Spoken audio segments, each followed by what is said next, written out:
هزار شکری پروردگار که برای صلوات فرستادن به پیغمبری بزرگوار خدا عذاب قبر برداشت کرد. ببینید این پیغمبر اینقدر ارکان در دای خدا، این پیغمبری خدا اینقدر عزیزن در پیشگاه خدا. و این خاطر رسول اکرم گفتن که من احبنی فقد احب الله و من اطاعنی فقد اطاع الله. هر کی من دوست دارد به تحقیق خدا را دوست داشته است. هر کی من اطاعت و فرمان برداری کند به تحقیق خدا را اطاعت و فرمان برداری کرده. در این حدیث هیچ شک و شبهه نیست عزیزان من، زیرا پروردگار در کلام زیبای خود میفرماید استعیذ بالله من یطیع الرسول فقد اطاع الله. اطاعت الرسول اطاعت خدا ہے، تعظیم الرسول تعظیم خدا ہے، حب الرسول حب خدا ہے، بغض الرسول بغض خدا ہے. هر کی پیغمبر را دوست داره خدا را دوست داشته ہے. هر کی پیغمبر را احترام کنه خدا را احترام کرده. هر کی پیغمبر را اطاعت و فرمان برداره به تحقیق خدا را اطاعت و فرمان. هر کی با پیغمبر نعوذ بالله دشمنی کند با خدا دشمن شده. دشمنی پیغمبر دشمنی خدا ہے، بغض رسول بغض خدا ہے، بدبینی پیغمبر بدبینی خدا ہے. بنابراین پروردگار در حدیث قدسی میگوید که کسی میخواهد که با پیغمبری من دشمنی کند اول میدان در من فریاد کند، من با او مبارزه میبرم، من قطعی او یک به یک نیستم. از دست هیچ کس هیچ گور نمی بیاید. این پیغمبری خدا با او اندازه ارکه و عزت دارد که تا روز قیامت، تا روز یک تا کلمه گو در این زمین هست که لا اله الا الله محمد رسول الله میگه این رسول اکرم صلی الله این زمین حق دارد، حقوق دارد، آبرو دارد، عزت دارد. بنابراین نگاه کنید در عالم، در کافرای عالم، متکبرای عالم هر سال هر سال یک نیرنگ میکنن، اما نیرنگشان بالای خودشان میگردن، خودشان به مقصد اونا به آبرو کردن پیغمبری خدا. اما نه، پیغمبری خدا به آبرو به العز لله، عزت او از جانب خدا، عزت من و شما از جانب خدا است. هر چیزی که ما میخوریم و مینوشیم و میپوشیم و زندگی میکنیم مال خدا از جانب الله است. بنابراین این محفل جامانه که برادر عزیز ما کرد به خاطر دوستی پیغمبر خدا. در یک حدیث چشم و افتاد که روایت میکنند که روزه رسول اکرم خوشم آمد که برای شما گویم.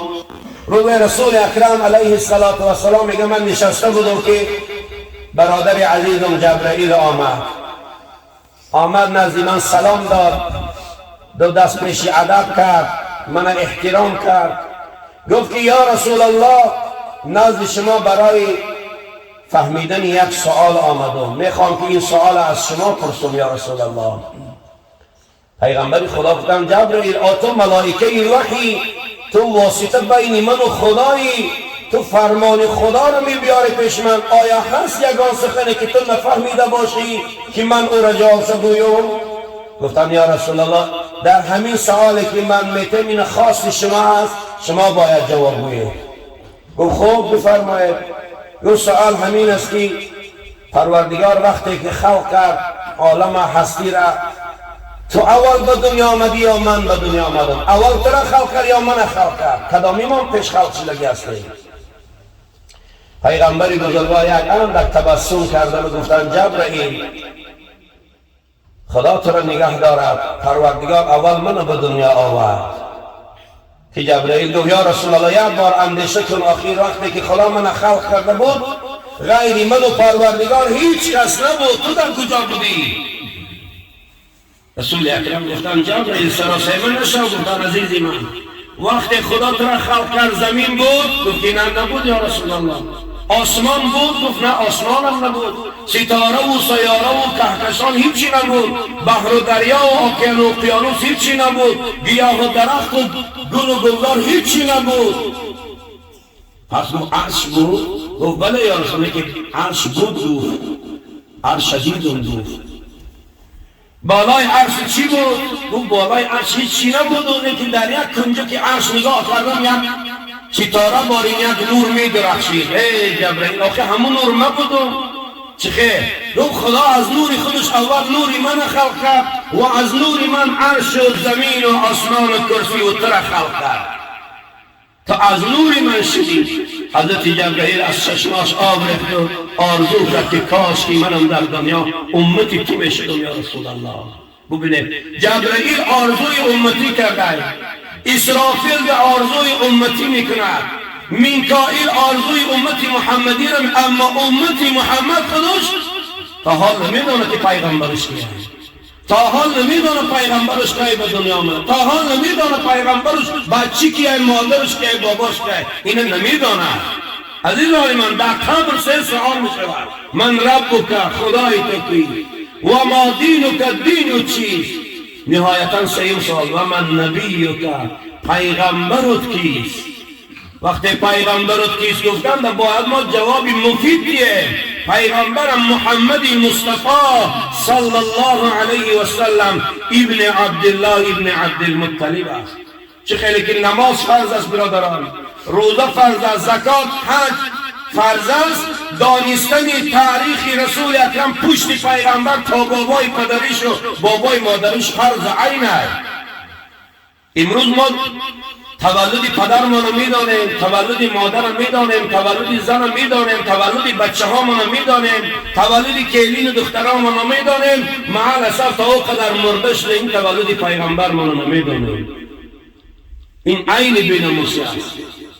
یک روز در یک محفل ما بودیم، استادمان خدا رو نگهشان حضرت هشام عجیب یک نقل کردن، گفتن که یک وقتی که ما روسیه رفتیم، شهر روسیه، یک آدم اومد پیش ماشینش و گفت که حضرت گفت من در همون متراش میگم چی میگن، همون پاییزای تیزدور، همون آدمی که واقعا رخ داده است، میگم من در همون مترا میرفتم، ششتگی بودم، گزید میخوندم، چیزی میخوندم که یک روز آمد مرد روس بالای سر بگیرید، پرسان کرد که تو از کجا هستی؟ گفتم از تاجیکستان.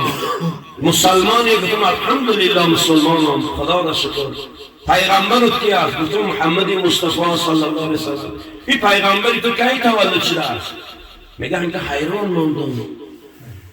وقتی عروس گفت که پیغمبرت کی تولد شده، گفتم حیران شدم. ما میدونیم که اون امت محمد اینه که نمیدونم که کی او تولد شده. تو وای بر حال تو. من مسیحی هستم گفته است، پیغمبری من عیسی است گفته است، من عیسی را تولدش میدانم، مردنش میدانم، زندگیش میدانم، با در برابر پیغمبری تی هم گفته است میدانم که کی تولد شده. پیغمبری تو 20 اپریل سال 571 میلادی 12 ماه ربیع الاول سحر دوشنبه به دنیا آمده است. میگه وقتی که روز این گفتی گفت، من چنان آزار دیدم و ایزار کشیدم و شرمنده شدم که از خدا خواستم که زیر همین پاییز سوراخ کنه من زمین کش فرو باره که دیگه ببینم روی همین مملکت. تا او اندازه شرمنده شدم، تا او اندازه حواسم از دست رفت که یک مرد مسیحی من اگه وای بر حالی تو چطور مسلمانی که پیغمبر تا نمیدانی. من بینه بیرون حال مسلمان بینه، مسلمان نمیدانه امت پیغمبر هست لیکن نمیدانه که پیغمبرش کیه. رسول اکرم صلی الله علیه وسلم چگونه که گفتم 20 اپریل سال 571 میلادی 12 ماه ربیع الاول سحر دوشنبه در مکه مکرمه پیش از برآمدن آفتاب چشم دیده به عالم کشود. با تعبیر حضرت شیخ صدیق آب زند راه را زمی رسد، مژده دهد باغ را بوی بهار می رسد. خوش آمدی یا رسول الله به این عالمی هستی، خوش آمدی. با ما پیغمبری محبت دوست داریم. تاریخ پیغمبری پدرش عبدالله، مادرش آمینه. حضرت عبدالمطلب دو تا بچه داشتن، که عبدالله دیگر ابو طالب. از ابو طالب دو بچه شد علی و از عبدالله یک بچه شد که نور تابان رسالت از محمد ابن عبدالله. مادر ایشان آمینه است و پدر آمینه وهب نام دارد. بابای مادرش وهب نام دارد و بابای پدرش عبدالمطلب نام دارد. میگه که روز رسول اکرم صلی الله علیه وسلم حالتی که مادرشان با آمینه خاطر با عبدالله ازدواج کرده بودند، او زمان حضرت عبدالله پدر رسول اکرم کاروان تجاری دارند، امیر کاروان بودند. چگونه که مناظر بچهای ما را نگاه کنی زن میگیرن یا موقفی عروس میسمن سالی میره و رسیه کار کنی اون زمان همه خیلی بود. حضرت عبدالله و آمینه ازدواج کرد یا مانی ما ایستاد خونه کاروان خود شام رفتن، سوریه رفتن، شام شریف میرفتن، خیلی مسافهای دور سفر میکردن، تجارت میکردن. حضرت آمینه میگوید که وقتی که عبدالله با من آمیزش کرده بود یک نور در این عبدالله بود، در زمان جوانیش 25 سالگیش در عبدالله آمینه را گرفته است. میگه نور بود همون شبی که قطعی من آمیزش کرد اون نور همون شب در پیشانی من گذشت. میگه دیگه عبدالله از این نور خاموش شد، دیگر وجود عبدالله در این نور نماند و این نور در بدن من بود. 9 ماه کامل این نور در بدن من چرخ زدن میگیرد، گاه پیشانی می آمد، گاه میان شانم میرفت، گاه قفس سینم می آمد، گاه رخسارهام را می درخشید، همه خیلی در وجود من درخشیدن میگیرید. سالی عبدالله سفری تجاری شد و کاروان گرفتم دور رفتم به طرف شام شریف. از او سو بازگشت بیاین که حضرت عبدالله قضای الهی کتی در مدینه منوره جان با جانانه تسلیم کردن.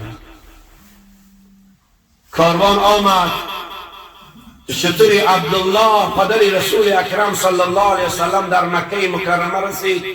خبر به عبدالمطلب آمد که کاروان عبدالله بچت آمده اما بچه شما نیست، شترش خالی آمده است. حضرت عبدالمطلب دوان برو آمدم پیش امیر دویوم کاروان که عبدالله من کجاست؟ گفتم حضرت عبدالله را قضای الهی به دست در راه از دنیا گذشتند. حضرت آمینه میگوید که وقتی عبدالله رفت حمل من آسته آسته کلان شدن گرفت. من با خودم اطمینان گرفتم، اطمینان قلب داشتم که عبدالله وقتی از سفر تجاری بیاید من دوان با این حملم پیش او برام و از ایشان سیوانچی گیرم که عبدالله خوشا به حالت بشارت بر تو که من از تو حامله هستم، شاید که بچه برای تو به دنیا بیارم. اما وقتی که شتر خالی آمد دیگر هیچ از دستم نآمد، دنیا دستم گشت. ثانی فهمیدم که عبدالله گذشت و همین امید ممکن شد. پیغمبری بزرگوار به دنیا آمدن، حضرت رسول اکرم وقتی به دنیا آمدن همون صبحی که رسول اکرم به دنیا آمد سویبه کنیز ابولهب بود. سویبه یک زنی بود که کنیز ابولهب بود. خبر آمد به ابولهب، دوان آمد نزد ابولهب گفت مولای من، گفت سنی ابولهب زنی برادرزاد شما بچه تولد کرده است. اون زمان همین خیلی بود که اگر زناشان دختر می‌زاییدن این دختر رو زنده گور میکردن عربای جاهلی. این قصه را قرآن کریم بیان میکنه استعیذ بالله و اذا الموعودة سئلت بأی ذنب قتلت. روز قیامت دخترای زنده به گور کرده عربهای جاهل خدا میخیزاند قیامت با کدام گناه شما کشته شده؟ دخترها میگن قتلنا بلا ذنب، کشته شدیم بی گناه برای که تو ما را دختر آفریدی ما را کشتن.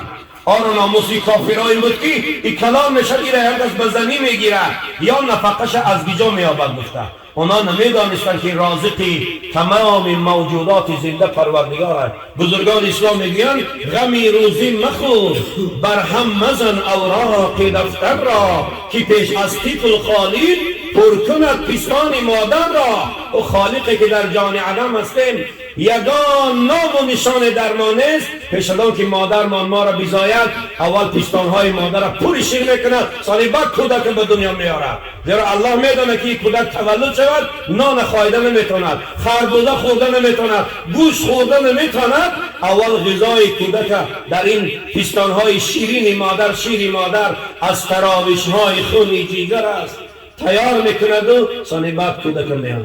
ثانی سویبه دویده آمد بود که مولای من، گفت زنی برادرزاده بچه کرده. خرسان شد ابولهب، ولی نمیدانه ابولهب که آخری این بچه چی است. بچه تولد شد، گفت با مجرد سیوانچی گرفتن گفت سویبه گفت همون شتره که در تایی پاس با همه زین و اوزالش در تو دادم پدرکه برای سیوانچی گرفتگی و تو را از کنیزی آزادت کردم. گفت برا. خرسان شد ابولهب، این تو خرسان شد. ثانی سویبه آمد، خاندان آمینه خادمه آمینه شد. رسول اکرم اولین زنی که بعد مادر حضرت رسول اکرم همگی 2 ماه از سینه مادر شیر خوردگی است. بعد این 2 ماهی مادرش 2 ماه و 10 روز سویبه شیرش دادگی است. بعد سویبه حلیمه سعدیه گرفتگی شد. 5 سالگیش تا 5 سالگیش دیگر حلیمه او را به وایه و کمال رسانید. تا 5 سالگیش است. سالی 5 ساله شد حلیمه آورد شد پاری حضرت رسول اکرم صلی الله علیه وسلم. شما تصور کنید که در 5 سالگیشان رسول 6 سالگیش یتیمی کل شده رسول اکرم. سالی 5 ساله 6 ساله آورد که سپاری آمینه مادر ما از خسرشان یعنی عبدالمطلب اجازت گرفتن که حضرت شما من اجازت که من بچه مگیرم و مدینه منوره روم، هم تقاهام و اکاهام و خیش تبار و محارم خبر گیرم، هم که این بچه را با قبر پدرش آشنا کنم، قبر پدرش نشان تیم گویم که این قبر عبدالله پدرت است، پدرش قبر پدرش از زیارت کنه ثانی بعد گیرم بیام. حضرت عبدالمطلب از عبدالله که یک امانه بود رسول اکرم گفتن که کیلیم جان من تو رو اجازت می خودت رونه که محمدی منو نبر، زیرا که من نمیتونم میگم لحظه به این اسلام که اینو میبری 500 کیلومتر از من نمیدونم که به این چی واقعی رخ میده، بنابراین بیا اینو نبر خودت رو لیکن اینو نبر. میگن نه نمیتونم من بچه ما باید برم. ثانی علاج گم کردن. سویبه با همراهی آمینه و رسول اکرم صلی الله علیه وسلم 3 نفر عزم سفر کردن به مدینه. آمینه قصه میکند میگه وقتی در پیش شطور گرفتم رسول اکرم صلی الله علیه وسلم به طرف مدینه میرفته و طفلکی نوزادی 5 ساله بالای سر ما به خاطر رسول اکرم ابر چرخ میزد و ما را سایگی میکرد. ثانی آمدن مدینه منوره سفر 1 ماه طول کشید. حضرت آمینه همه دایه هاشان و تقاهاشان و اکا و دادراشان که مدینگی بودن خبر گرفتن اهل بیت و محارم شان. ثانی حضرت بازگشت آمدن نزد رهد کمینی رهد قبر عبدالله. آمینه میگه که از دور نشان دادم که محمد جان انو قبر دیسال زیر درخت خرمای قاف سنگای تو کردگی این قبر پدر تای عبدالله. با مجرد همین که گفتن رسول اکرم از بالای شطور خودش از زمین پرتافت و دویده نزد قبر پدر رفت. مورخا میگن رسول اکرم در سن 5 سالگیش عقل 50 ساله را داشت. ببینید 5 ساله کودک خدا دارای عقل مردی 50 عقل مردی کامل دادگیش بود. حضرت حلیمه مادر ما از طفولیت ایشان نقل میکند میگه که چنان ذکی بود چنان زیرک بود که من 5 سال را در خانم در قفس سینم به وایه و کمالش رسانده بودم. حلیمه میگه که من از شوهرم 1 بچه داشتم، محمد من در درون لولک آورده بودم صلی الله علیه وسلم. سینه ای را چپ راست من برای بچه خودم حقی بچه خودم کرده بودم، سینه چپ من حقی محمد کرده بودم. محمد در کفریشم 4 پهلو و مربول قامه بود میگه کتفکداری بوزبالحک بود میگه. بچه من ناجنسه بود یا سینه را 2 قرد میگیری سیر میکرد. رسول اکرم سینی خودشم میخورد باز نمکاره از این سینی من سینی بچه خودم که ایقا شیر باقی میخواستم که سینی برادری رضایش در دهنش میمانم. والله 1 بار رسول اکرم دهن به این سینه نزده حقی برادری رضایش نخورده. در تا 2.5 سالگیش در لولک بود میگه رسول اکرم در طول 2.5 سال طفلیش 1 بار در ازارش نجاست نکرده رسول اکرم. 1 بار من ندیدم که رسول اکرم در ازارش نجاست کرده باشد در طفلیش. بنابراین از بالایش به خود سفر کرد و ثانی طرف قبر پدر آمد خودش در بالای قبر پدر با او اندازه پرتافت و رخسارهاش در بالای قبر پدر میمانید و پدر جان گفتم مینالید. رسول اکرم او قدر مینالید که کنیزی آمینه میگوید که من خیالی کردم که محمد حال در بالای قبر پدرش میمورد. او را مجبور از بالای قبر پدرش گرفتیم و ثانی با سفر دوام دادیم. آخر رسیدیم به نام ابوا. همونجا در حضرت آمینه را 1 درد گرفت. این قضای الهی رو بینه، هم پدر دهمین سفر گذشت هم مادر دهمین سفر گذشت. قشلاق ابوا در 1 درد حضرت آمینه را قپید. پس حضرت آمینه به طرف کنیزشان گفتند صهیب گفتم من گفتم یک درد من قبیله است که خیال نمیکنم که به مکه رسم. اگر مبادا یگان چی شدم مبادا مردم و ماندم این بچه من صحت و سالم بوده در باباش میرسانی. زیرا ما عهد کردگیم که صحت و سالم من این باز میبیارم. وقت همایی که میدیدم که حرارتی مادر من زیاد شدن گرفت و تاب گرفت ایشان رخسارهای سرخ شدن گرفت، چطور خواردم در همون قشلاق ابوا از مدینه بیرون هستیم. زیر یک درخت خرمای جلی چطور تنو کردم و آمینه را بالاش خواباندم. رسول اکرم آغوش میگرفت مادرم مینالید مادر جان بلند شو بریم مکه بریم، چرا در این راه مرا یتیم میکنی؟ پدرم در همین راه گذشته است، تیم در همین راه، پس که شما هم که گذارید من مکه کجا روم؟ من کجا روم مادر جان؟ داد و فریاد میکرد. لیکن قضای الهی رفته بوده است. حضرت آمینه از دنیا گذشتن در همین سفر. یا الله، رسول اکرم چنان مینالیدن که گاهی بیهوش میشد، گاهی بهوش میشد، گاهی بیهوش میشد، گاهی بهوش میشد. دیگر هرچند بکرد و میگه ای کنیسیان دیگر علاج مگون که محمد جان خوردنی ما تمام شدگی است، نوشیدنی ما تمام، بیا تستر مادر قبر کنیم، مادر زیر قبر گور کنیم و زودتر به مکه نزدیک بابا بریم که خوف حلاکت من و تیم هست. چرا اینجا استنباط است؟ قضای الهی بود از دنیا گذشتن. پس میگه من از درخت مو خرما یک چوب کندم. وقت میگه بیلو کدمن در گجا بادی جا نبود، یک چوبچه کندم، میگه سری او را با یک نوکی کارچه میگه کمتر تنکتر کردم و چقری میکندم تا اینکه آمینه را گور کنم گویم چقری میکندم. ناخواست نگاه کنم که رسول اکرم علیه السلام آمد از بری منو با انگشتش خواب میپرتافت، با انگشتش قبری مادر میکند. من به چوب میکندم اما رسول اکرم با انگشتش میکند. مادر جان بلند شو، مادر جان بلند شو میگفتم، مینالید و با انگشتش خواب میپرتافت. و همون چلیکه که کودکیش. ثانی رسول اکرم میگوید یک طرف ماندم شو پیغمبر خدا را و آمینه را در زیر خاک ماندیم، خاک پوشاندیم و پیغمبر خدا را گرفتم پیش شطور آمدم نزد عبدالمطلب. وقتی آمدم نزد عبدالمطلب، عبدالمطلب دید که شطور آمینه بدون آمینه آمده ایستاده است. از کنیزش پرسید که آمینه کجا شد؟ حضرت قضای الهی که آمینه آمد دنیا گذشت. حضرت عبدالمطلب با پروردگار مواجه شد، گفت الهی من در موتی بچی من و کلین من چه حکمت نهفتش است که این بچه که من در طفلیش یتیمی کل کردی؟ این چی سیر باشد من نمیدانم. عبدالمطلب او را در آغوش گرفت و به قضای الهی تشکر کردن و صبر کردن. بود که در سین 8 سالگیشان باباشان گذشت. حضرت رسول باز در تربیه عمد افضل ابو طالب.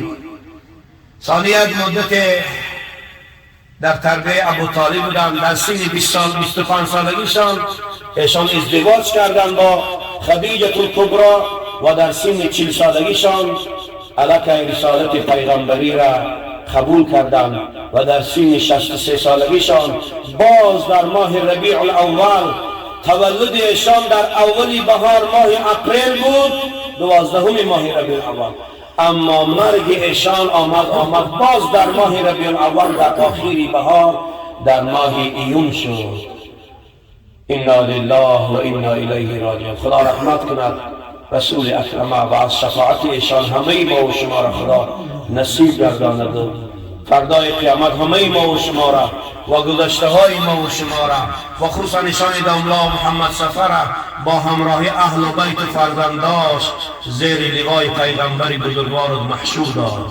پروردگارا با دست شیرین و لذیذ پیغمبر بزرگوار از حوض کوثر لبامان سیراب کن تا در آمدن جنت تشنگی را حسن نماید. پروردگار عبدالواحد برادر ما به خاطر رضای تو و خوشنودی پیغمبر بزرگوار تو این محفل عاشقانه را آراستند. پروردگار فردای قیامت از شفاعت پیغمبر خود شبودن و فرزنداش ما نصیب گردان. پروردگار این مهمانای نورانی که در خانه عبدالواحد آمدن به خاطر شنیدن احکام دین و تاریخ پیغمبر بزرگوارشان و برای سلام و صلوات فرستادن و پیغمبر آمدن، از نام همه ما به پیغمبر این صبح القلوب. خدایا سلام و صلوات بفریست و آن روضه پاک آن حضرت را از سلام و صلوات های ما معطر و خوشبو بگردان. اللهم صل على محمد وعلى آل محمد في الأولين والآخرين وفي الملأ الأعلى إلى يوم الدين. وصلى الله على خير خلق محمد وآله وأصحابه أجمعين طيبين الطاهرين برحمتك يا أرحم الراحمين. السلام عليكم ورحمة